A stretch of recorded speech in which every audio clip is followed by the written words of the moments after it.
J'ai eu l'opportunité d'échanger avec Élodie. Alors, Élodie, c'est une femme brillante, directrice de marketing, propriétaire de son appartement, et son regard s'est assombri quand j'ai mentionné la dimension relationnelle de sa vie. Et je sais qu'elle avait eu un projet de soirée de célibataire organisé par son église. Si tu sais ce que j'en pense, tu comprendras sa réaction.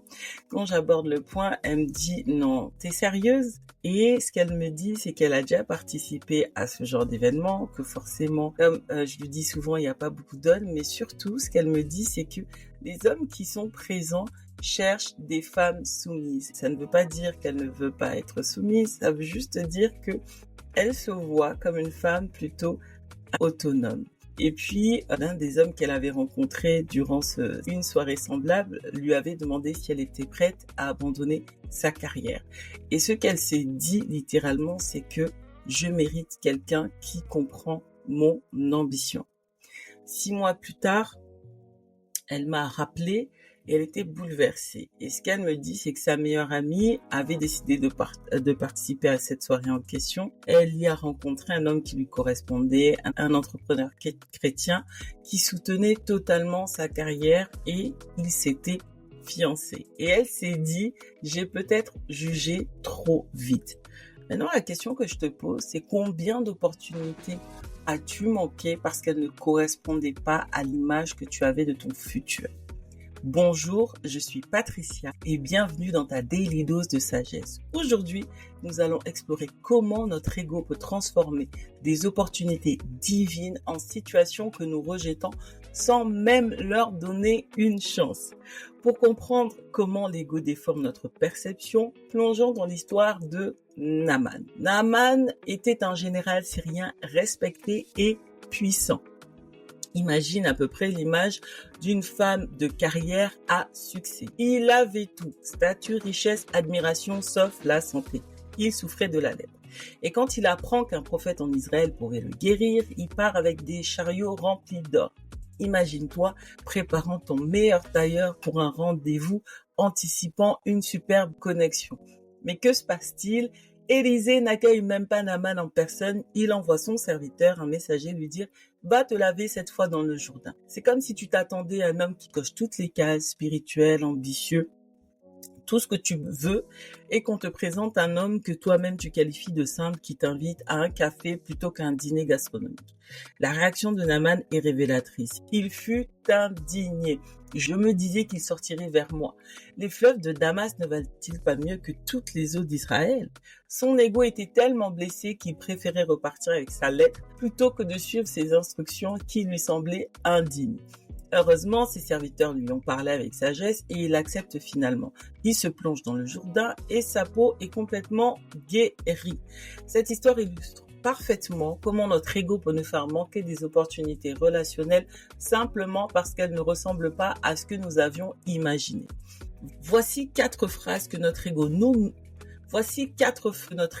murmure, déformant notre perception des opportunités relationnelles que Dieu place sur notre chemin. La première phrase, « Je mérite mieux que ça ». C'est la phrase qui était au cœur de la réaction de Naaman. Son ego lui disait « Un grand général mérite un traitement spécial, pas des instructions ordinaires ». Et cette phrase se manifeste souvent quand tu rejettes une opportunité parce qu'elle ne correspond pas, en tout cas, elle ne semble pas correspondre à ton niveau, que ce soit professionnellement parlant, spirituellement parlant ou que sais-je encore. Ok, tu regardes un peu de haut.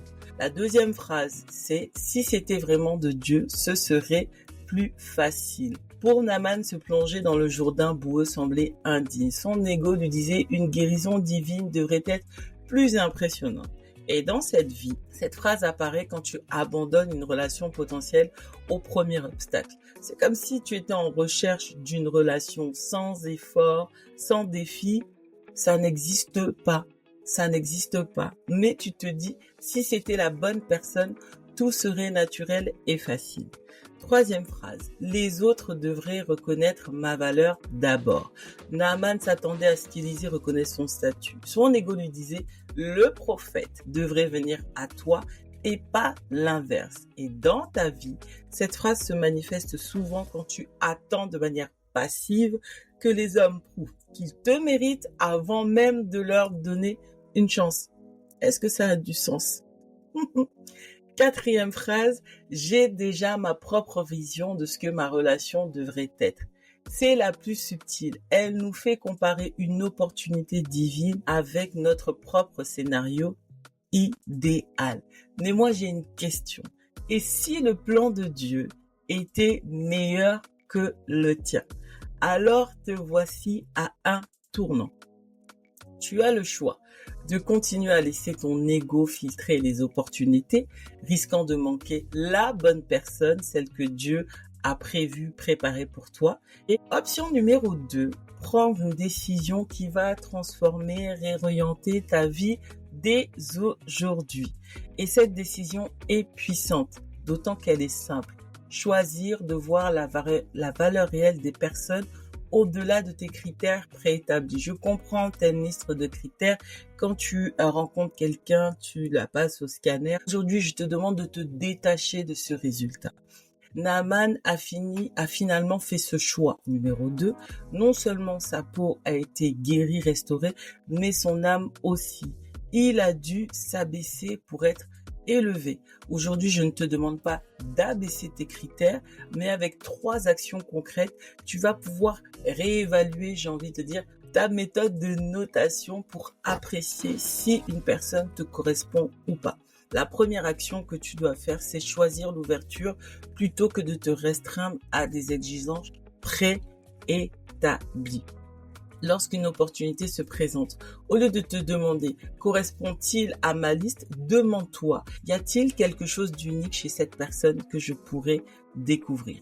Remplace le « je mérite mieux » par « je mérite de découvrir qui est vraiment cette personne ». Action numéro 2, sois proactive plutôt que passive. Le paradoxe pour certaines femmes est que la force qu'elles ont pour créer des relations dans le domaine professionnel ou autre, on ne retrouve pas cette force-là dans le domaine relationnel. Donc, ce que je te demande ici, c'est de créer activement, de manière intentionnelle, des opportunités de rencontre. Ok? Sois proactive. Troisième action, choisis de faire confiance à Dieu plutôt que de faire confiance à ton scénario idéal. Souvent, les plus belles histoires sont celles qui ne suivent pas le script que nous avons écrit. Alors, je te laisse avec un défi concret aujourd'hui. Cette semaine, identifie une opportunité que tu as peut-être sous-estimée parce qu'elle ne correspondait pas à tes attentes. Peut-être un homme qui t'a invité, qui ne cochait pas forcément toutes les cases, une activité que tu as jugée trop simple ou une invitation peut-être que tu as négligée. Engage-toi à répondre différemment en te demandant si cette personne, cette activité ou cette invitation ne serait pas exactement ce dont tu aurais besoin, même si ce n'est pas ce que tu attendais. Puis, accepte l'invitation, participe à l'activité ou réponds avec un cœur ouvert. N'oublie pas la leçon de Naaman. Parfois, nos plus grandes bénédictions, y compris notre futur partenaire, se cachent derrière les portes que notre ego nous conseille de ne pas ouvrir. Je suis Patricia et c'était ta Daily Dose de Sagesse.